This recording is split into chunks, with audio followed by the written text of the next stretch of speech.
Kita mau skor istirahat nih. Ya, saudara ahli ya, satu aja terkait kebebasan berpendapat ya. Tadi ahli menjelaskan memang masyarakat bebas berpendapat, bebas mengutarakan kritik, kritis dan segala macam ya.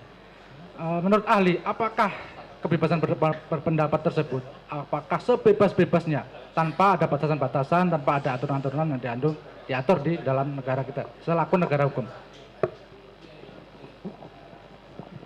Secara normatif tidak boleh ada larangan terhadap kebebasan berpendapat. Tunggu dulu. Secara normatif.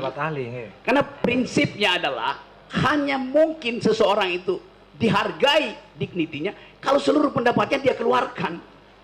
Penghalangan pertama kekuasaan, pengalaman kedua feodalisme, kultur, pengalaman ketiga ketakutan psikologi.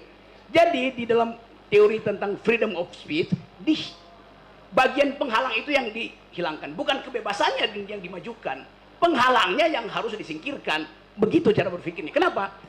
Karena kebebasan itu tidak diberikan oleh hakim, tidak diberikan oleh presiden, tidak diberikan oleh jaksa. Datangnya dari hukum alam.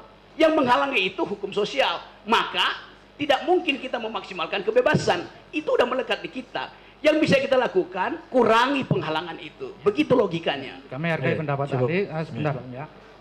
Ahli sepakat kita di Indonesia ini adalah negara hukum ya. Nah, bahwa ada suatu aturan hukum lah tertentu tentang pembatasan berpendapat ya. Nah, sebagai ahli filsafat dan saya juga ingin tahu apa dari tujuan dibuatnya pembatasan terkait kebebasan berpendapat berdasarkan pasal 28 huruf C Undang-Undang Dasar.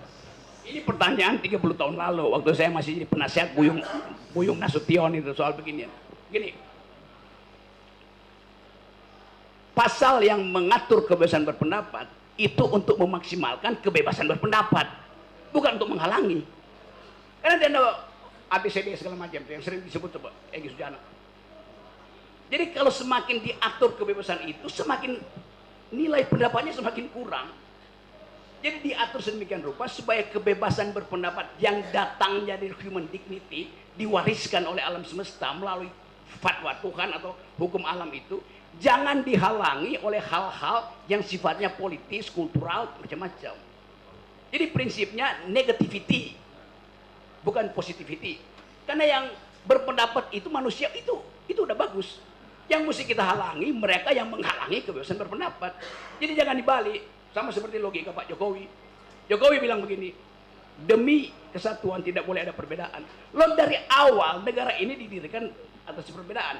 Jadi karena ada perbedaan, maka diperlukan persatuan. Jangan dibalik. Demi persatuan nggak boleh ada perbedaan. Itu ngaco logikanya presiden. Cukup? Sekali lagi.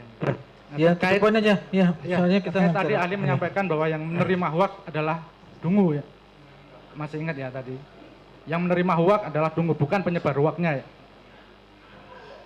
Itu resiprokal aja kan? Ya. Ya, apakah ahli pernah menerima suatu hoak yang kemudian menyebarkan hoak tersebut? Nggak pernah saya nyebarin hoax. Ya. Waktu perkara Ratna Sarumpait, pernah Anda menyebarkan bahwa... Kapan saya sebarkan itu sebagai hoax? Anda mengetweet, mengatakan bahwa... saya terangkan ya. Anda nggak baca peristiwanya. Waktu peristiwa Ratna Sarumpait terjadi, saya ada di ketinggian 5.600 meter di Gunung Elbrus, suhu 26 derajat Celcius minus, angin 90 km. Bagaimana mungkin saya nge-tweet dari situ? Bagaimana mungkin? Saya ganti SIM card pakai Rusia. Di mana saya sebarin? Apa yang saya lakukan? Anda artinya nggak baca juga keterangan saya di pengadilan. Orang bilang saya nyebar hoak. Saya rasa ini udah di luar konteks ya. Lain. Ya. Bagaimana coba? Oke. Saya rasa cukup nggih dari jaga. Mungkin terakhir dari majelis ada silakan. Oke.